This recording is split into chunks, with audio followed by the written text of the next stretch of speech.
I'm out of breath from my big warm-up. Welcome to episode 3 of A Day at HQ. Drew here with Seth, the Devil Programmer Man. Clean and jerk, just like weeks 1 and 2. We got 3 warm-up reps. This is a full squat clean, full split jerk, 3 warm-up reps between 80 and 90. And we're jumping into the 4x1 at 90% plus. If you feel fantastic, go for a PR in those 4. If you don't, stay around 90. Metcon, 5 rounds, 15 calorie row, 12 hang power cleans, 165, 110. Did I say 12? You did. 5. That would be way worse. We're gonna go with 5 today, just the way it's written. I don't want to change things. 5 hang power cleans, 165, 110. 5 thrusters, 165, 110.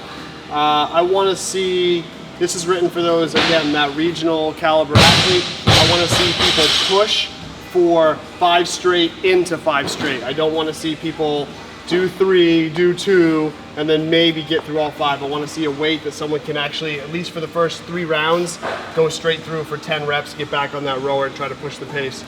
Third piece, AMRAP 5 minutes, 100 meter sprint, 50 meter touch and go, out and back, 8 chest to bar pull-ups, no rest there, just straight through. Try to get those chest to bars unbroken. Basically just testing this, these sets over and over again under fatigue. Should be quite a breather. Time to go lift more in the shirt. All right, guys, heavy clean and jerks today. Really important when the clean is accompanied by the jerk that you stay really patient.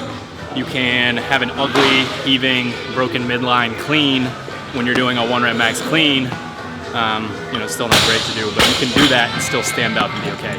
Whereas now, we have to take the barbell and put it overhead afterwards. If you've been to our training camps, if you've seen our previous videos, you know that we are all about setting ourselves up vertical, extending vertical, catching vertical, so that when we front squat back up, it's just like taking it out of a rack, and our bodies are set up, our midlines are set up, our shoulders are externally rotated, ready to jerk. Really quick tip on the split jerk. And this takes a little while for people to get into. People have great footwork at 70%, 80%, 90%, and then when we get to that really heavy weight, especially after that heavy front squat and the clean, they really shorten up their footwork. So you'll probably see a little bit of it today, with me, Matt, Gabe, Austin. It's a big mental game. It's why I love the clean and jerk so much. The snatch is kind of a sexy lift, but the clean and jerk is really like you have to have the mental fortitude mixed with the form to put yourself into that jerk. So you have to know that the footwork is there, even though it feels like you can't breathe, feels like your legs aren't there. You have to make yourself get under the bar. You have to get yourself into this position as opposed to catching short and then pressing the barbell out. Because eventually you're just going to lead yourself to a place where you're not really reaching your potential.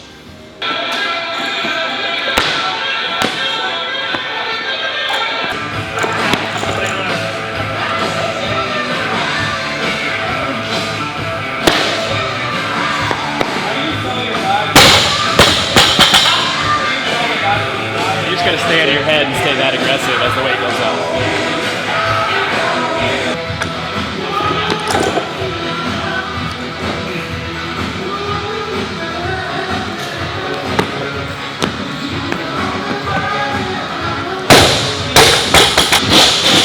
This is where it starts to get heavy. I need my wrist condoms.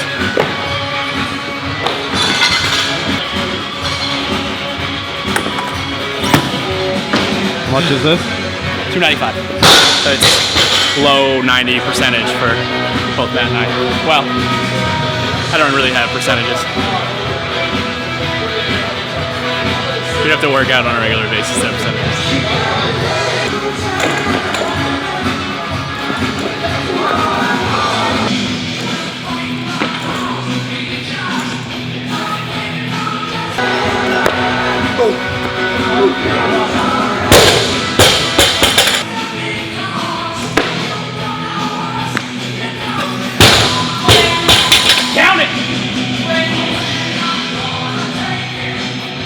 Drop on that jerk at all.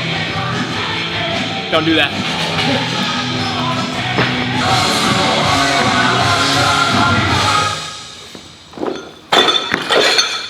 Get up!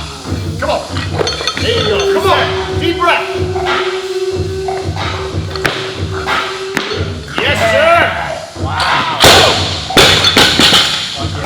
5-pound PR, so close to where I need to be. Should be like, I don't know, 335 someday. My balls drop. 5.5.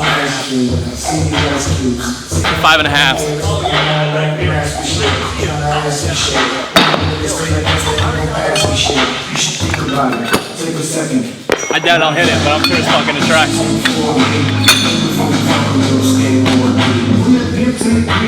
330? No. Oh, you're a prick. 321. You're a prick. After 305, bro, I think you might be safe. You never know, though.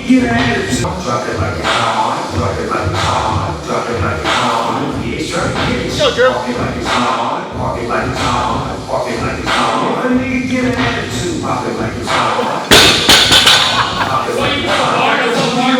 So we had a bunch of requests to get into a little bit more of the technical aspects of some of the movements and the workouts, but our goal with showing you guys our Metcons is to really more show you the intensity that we're looking for. So, you know, whatever Ted captures and shows you guys, you should really be striving to keep that sort of pace throughout the workout. And if it gets super technical, we will get into it a little bit. But today we've got rowing and power cleans and thrusters. So it's pretty simple. Really what we want to show you guys is how hard these guys are working. And, you know, even, you know, if Seth or I jump in, what the scale could look like.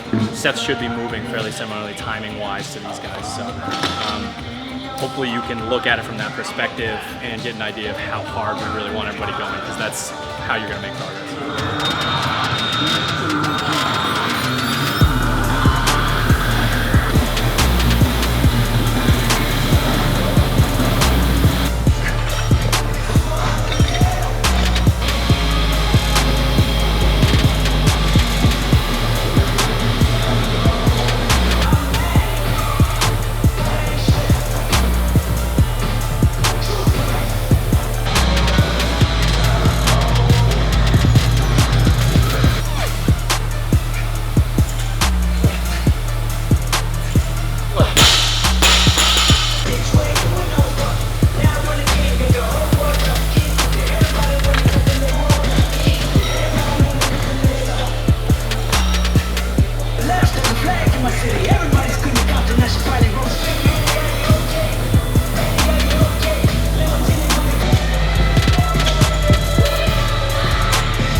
Yeah, it's definitely a lot more breathing than I thought it was going to be. I thought it was just going to be muscle fatigue.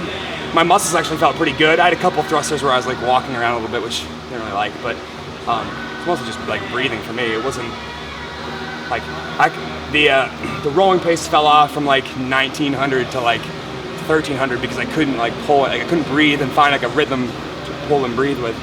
And I was just trying to stay ahead of him because he was coming fast. I had like a 7 or 8 calorie lead going on the rower. I get off the rower and get like 5 hang power cleans done. He's already at the bar. And I'm like, how did 7 calories burn up so fast? I thought it'd be like, you know, good 15, 25 second lead, but like it's over like that. Your transitions were better on this one too. Oh yeah, that's the only reason That was one good thing that you did. Normally you chalk up or wait around. Like I forced myself not to chalk up. My hands were slipping off the bar, but I didn't have time to chalk up. Sweatbands. I honestly think that like you have to go out of the first row a little bit harder than you want to. Like if I had paced the first row, it would have been a lot closer for me. So don't like kill yourself and go like a max effort row, but definitely row your first one your hardest, and then just try to find a pace to stick out in the rower, because 5 and 5 is not that many reps. Like you can just tell yourself to go for 5 hang power cleans, which is actually probably the rest of the entire workout. That's the rest, and then the 5 thrusters kind of suck. So like really just try to settle into like a rowing pace. What's the time domain though for everybody? What should they be shooting for to finish? Between 7.5. Yeah, I'd say between 7.5 and like 10. If you're looking for like a regionals level athlete, if you're looking at someone who's up and coming, like they're not quite there yet, under 12 for sure. I got aggressive with my weight, and I just used 135, which was aggressive for me, and I was like 10-10. So right on the high limit, and it was very tough. But most of it was probably mental though. Like I thought I was gonna fail, even though I probably wouldn't, so I did not want to touch the bar. I was breathing heavy. It was a kick in the balls for me, only scaling the weight.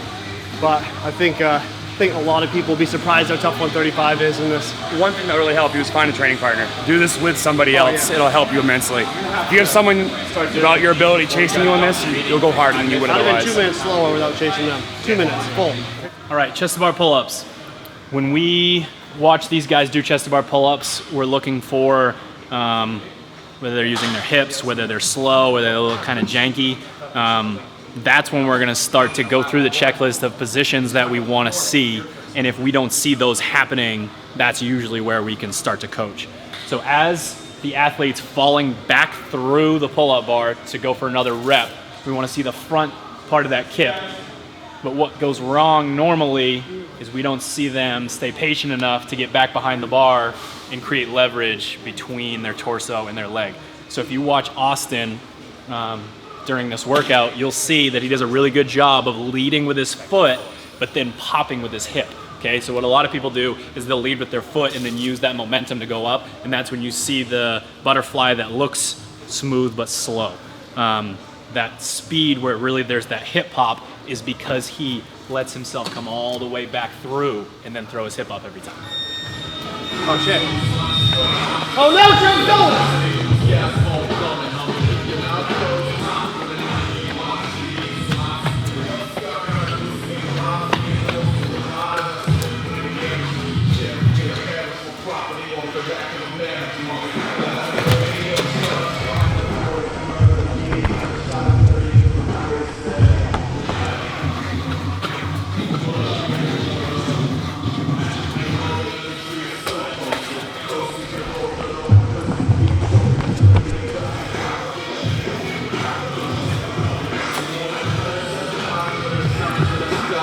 I'm lost, baby, the future is so bright.